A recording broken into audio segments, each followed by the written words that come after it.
Juan 6, recordemos que Juan hace parte de el libro de Juan hace parte de los 4 evangelios que tiene la Biblia. Recordemos que son Salmos, Proverbios y los evangelios. Los evangelios son Mateo, Marcos, Lucas y Juan. Recordemos que los evangelios relatan la vida de nuestro Señor Jesús, que es nuestro modelo a seguir. Entonces, cuando nosotros leemos una parte de los evangelios, pues tenemos que traer a nuestra realidad y cuestionarnos y preguntarnos con estas historias, parábolas que Jesús les enseñaba a sus discípulos, que en este momento nosotros somos los discípulos de Jesús, ¿qué quiere enseñarme con eso y cómo lo traigo a mi vida? Y en este momento pregúntate esta historia, ¿cómo la puedes traer a tu realidad, a tu pregunta? Este capítulo de Juan 6, pues como todos los evangelios, tiene varias historias. Y acá voy a, digamos, como que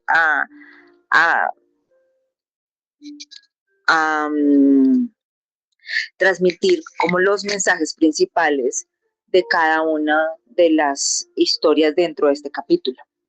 Entonces, digamos, en mi Biblia se titula la primera historia de este capítulo 6, dice Jesús da de comer a una multitud. Recordemos que esta es la repartición de los 5,000. Y pues recordemos que la historia narra la angustia de los apóstoles después de que Jesús habló y evangelizó a una multitud, pero pues digamos como que ya tenían comida espiritual, pero faltaba como es la comida física. Entonces ahí empieza nuevamente la angustia que narra el Salmo, que relata el Proverbio, y ahorita nuevamente la circunstancia también lo hace. Entonces a veces nosotros vuelve y dice, porque estamos en angustia, no crea realmente en los milagros de Jesús. Y acá es con lo poco que fueron 5 panes y 2 peces, Jesús multiplicó para los 5,000. Entonces a veces nosotros pensamos en lo natural, que es imposible que Jesús sobreabunde en recursos. Revisa qué tipo de recursos trae tu pregunta, si es un recurso económico o es un recurso de elementos que necesitas para hacer algo, o creatividad, entonces revisa qué recursos tienes tú y cómo Dios los va a multiplicar para continuar fortaleciendo esa fe. Porque esto fue un hecho también como el milagro del agua en vino. Este fue otro de estos milagros que fueron cruciales en la vida de nuestro Señor Jesús. Y eso también tiene que estar articulado con el creer. Y hagan lo que Él dice, porque finalmente Él dio unas directrices. Traigan 12 canastas, distribuyan unos pedacitos en estas canastas y Él multiplicó. Entonces, nuevamente, ¿cuáles son las directrices que Dios te ha dado o cuáles son tus recursos? Vas a ver que con esos recursos va a multiplicar. Otro título de este capítulo 6 dice Jesús camina sobre el agua.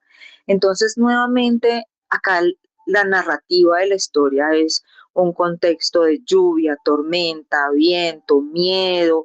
Jesús no están lejos del agua. Entonces, ¿en qué tormenta estás? ¿Y por qué tienes tanto miedo? Cree en Jesús. Entonces ellos ven que hay algo que está pasando sobrenatural y es que Jesús está caminando sobre el agua. Entonces, nuevamente yo pienso que es un llamado de atención a todos, es que a veces las cosas nosotros no podemos entender porque estamos pensando en, en lo terrenal, pero cuando nosotros trascendemos y creemos que Dios es sobrenatural en nuestras vidas, vamos a ser testimonio de ver cosas sobrenaturales en nuestra vida que no nos podemos explicar. Esa repartición de los 5,000 con 5 panes, 2 peces, caminar sobre el agua. Entonces, yo pienso que es un tema de fe y de creer que en nuestra vida también hay milagros sobrenaturales, pues creámoslos. Hay otra parte, y además que acá Jesús dice, no tengan miedo. Dios nos está diciendo, no tengan miedo. Entonces confiemos que yo pienso que como el mensaje de hoy general es no tener miedo y confiar en Jesús y en lo sobrenatural de los hechos sobrenaturales en nuestra vida. Acá hay otro tercer título en el capítulo 6, dice la gente busca a Jesús. Eran tantos los milagros y era tanto, digamos, como que el favor y la gracia que él tenía y lo contundente que las personas lo buscaban.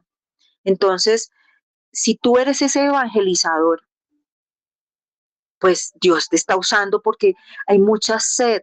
¿Y porque las personas buscaban a Jesús? Porque tenían sed de él, tenían esa sed de sanación, esa sed de entender, porque a veces nosotros queremos hacer la voluntad de Dios, pero a veces nosotros creemos que nuestra propia sabiduría está encaminada a la voluntad de Dios, y a veces es la voluntad de la carne, más no lo que quiere Dios para nosotros, por más de que fluyan las cosas. Aterriza y confirma con la palabra. Lo mismo pasa acá, lo mismo pasó acá, que la gente lo buscaba en donde estuviera. Entonces, permite también que si tú eres ese instrumento de Jesús, de Dios, para que evangelices a las personas, pues no, lo que hablábamos en el proverbio, sé generoso.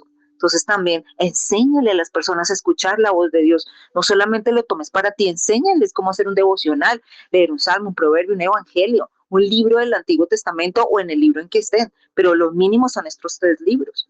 Entonces empieza a enseñar, empieza a evangelizar por medio de qué? De la palabra, porque nosotros también podemos decir Jesús te ama, pero si no le damos herramientas a la otra persona para escuchar la voz de Dios, este es el momento en que tú le enseñas a otra persona a cómo escuchar la voz de Dios.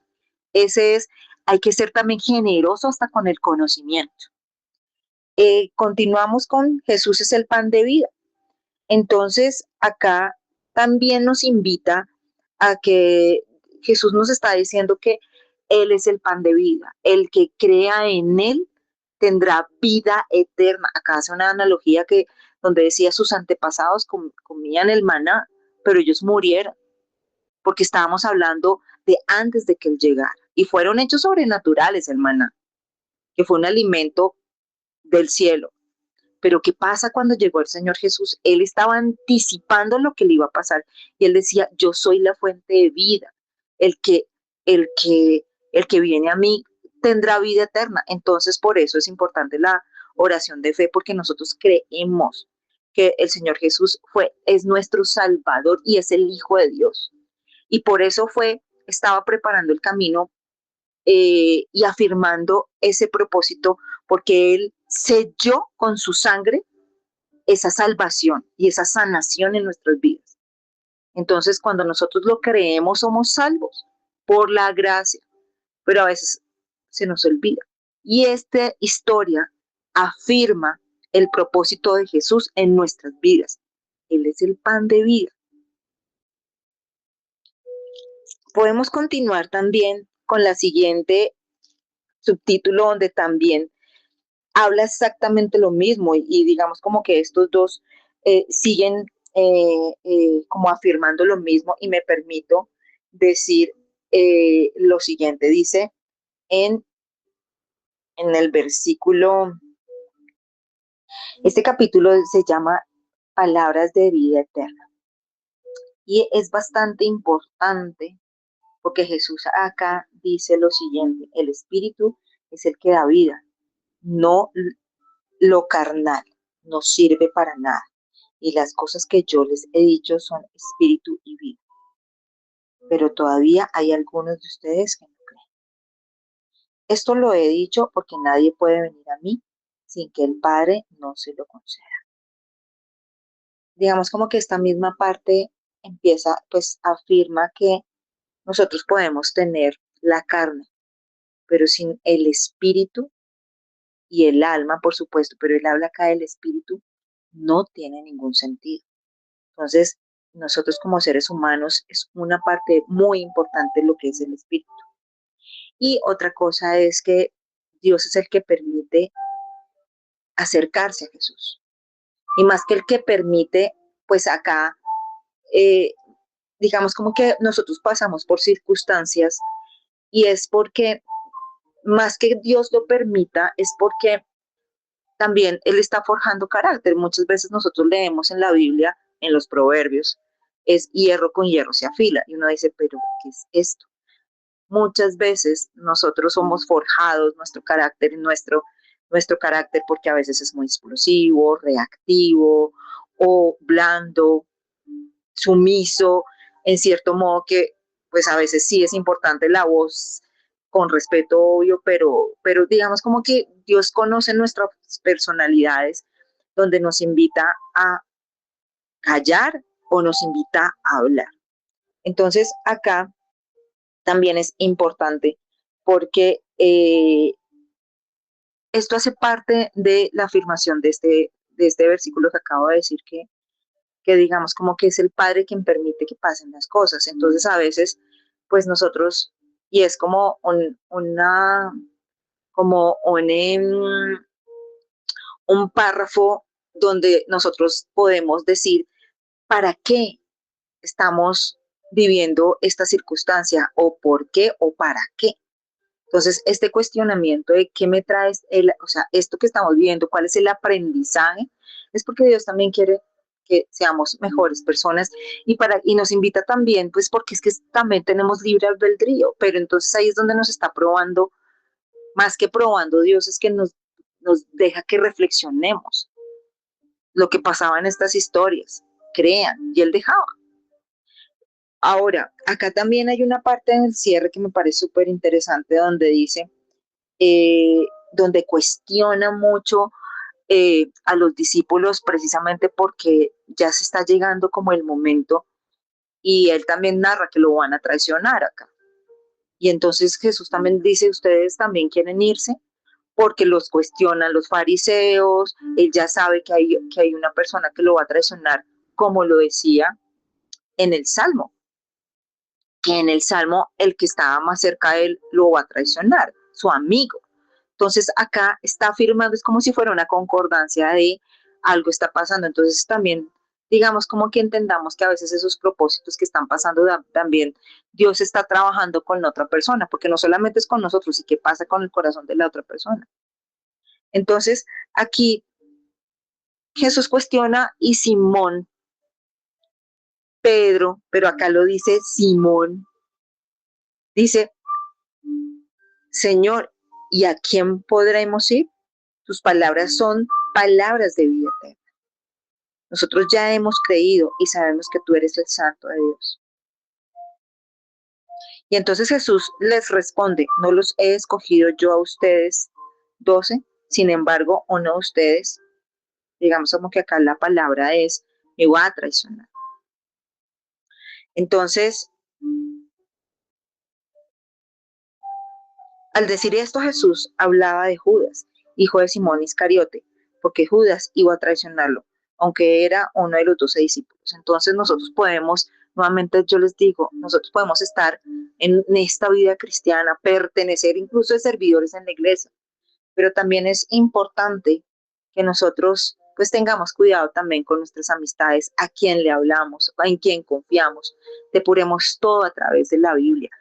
Esto es una enseñanza también lo que nos está invitando a Dios a ser prudentes también y creer. Yo pienso que el mensaje del Salmo del día de hoy es como ese resumen articulado, crea y sea obediente. Entonces, la invitación también es a evangelizar, a creer que hechos sobrenaturales en bendición traen en nuestra vida. Si nosotros somos seguidores de Cristo, pues que seamos coherentes con él, que seamos generosos en el aprendizaje y pues le pidamos a Dios que no seamos esos Judas que traicionemos a nuestros amigos y que también bendiga a nuestros amigos por si de pronto se están equivocando, que caigan en cuenta a tiempo y que se arrepientan, porque eso fue lo que pasó con José, perdón, con Mate Pedro, se arrepintió de haberlo negado.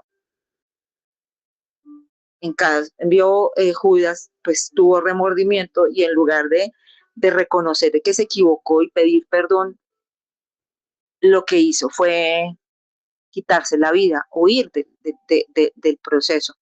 Entonces, pues bueno, pues esa es una invitación reflexiva, también súper profunda en los evangelios, súper importante es el modelo a seguir de nuestro Señor Jesús y cómo puede trascender estas historias en tu vida.